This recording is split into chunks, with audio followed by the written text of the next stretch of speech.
Hi everyone, my name is Joshua. My sister is the office admin at Norway Grove Memorial Lutheran Church in DeForest, Wisconsin.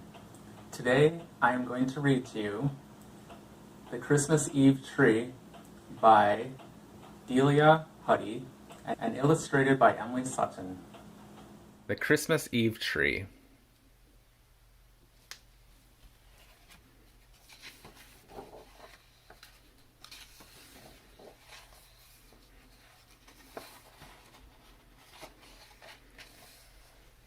A forest of Christmas trees stretching over the hills. That's where the story begins. There the little fir tree was planted, but planted carelessly, so that when the wind blew strong it fell sideways into its neighbor, and had no chance to grow. The years went by until one December, when the foresters dug up the tree for the Christmas market. The little fir tree, stunted and still tangled with its neighbor, was loaded onto a trailer and driven down the highway to the city. "Oh my," it said breathlessly, for it was at the bottom of the pile.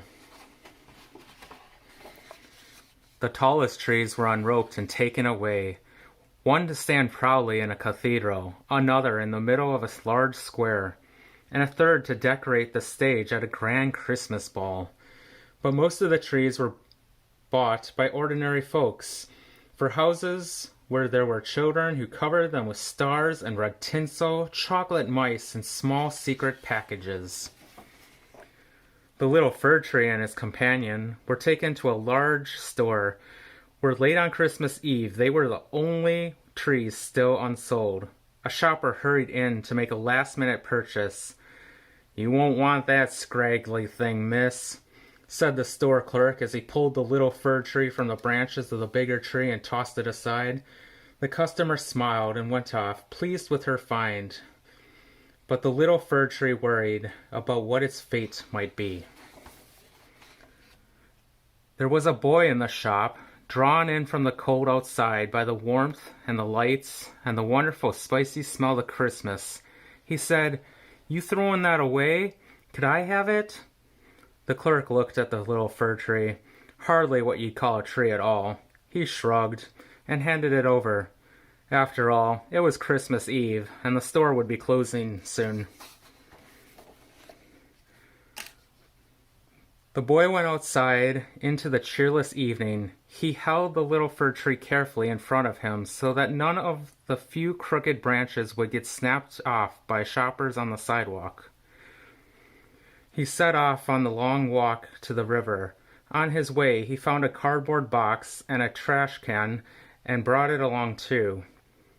When he came to the shore, the tide was out, and down the steps a small pebbly beach was showing. The boy climbed down and, digging with the mud with his hands, planted the little fir tree in the cardboard box. Near the steps, under the arches of a railway bridge, the boy had another cardboard box, big enough to sleep in. He put the tree on the pavement in front of him. "What a poor thing I am," thought the little fir tree. But the boy seemed pleased, so the little fir tree felt more cheerful. "I belong to someone now," it thought to itself, and it began to feel like Christmas. A passerby dropped a coin in the boy's lap. It was enough to buy him dinner, but instead he crossed over to the newsstand and bought some candles and a box of matches. He attached the candles to the branches of the little fir tree.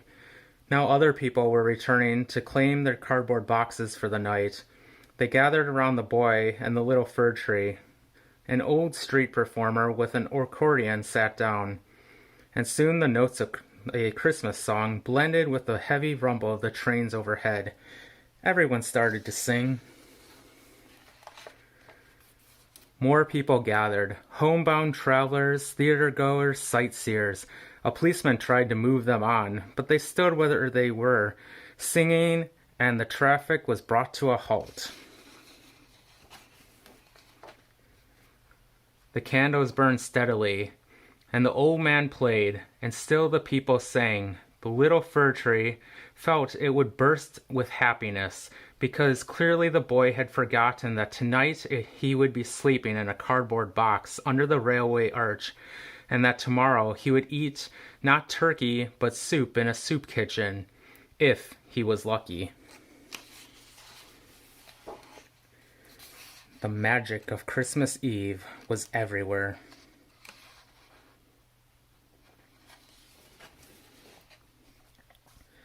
A few days later, the boy moved on. "You're more dead than alive," he said sadly to the little fir tree as he went, and the tree, feeling dry and brittle, had to agree. But while other Christmas trees were piled into January bonfires, the little fir tree was put in a street sweeper's wheelbarrow. "There's a green shoot here," said the street sweeper, looking at the tree's roots, and slyly he planted it in the corner of a park. "There you will find it, not so little now, for against all odds it grew, if not big and tall, at least cheerfully stout. Now it stretches out all its branches for sparrows, pigeons, babies and strollers, beloved, and other workers. Mice nibbles at its roots.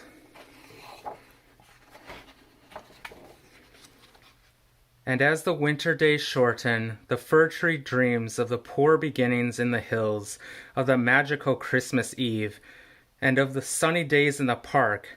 Who would have thought, it said to itself, as it looks forward to another spring."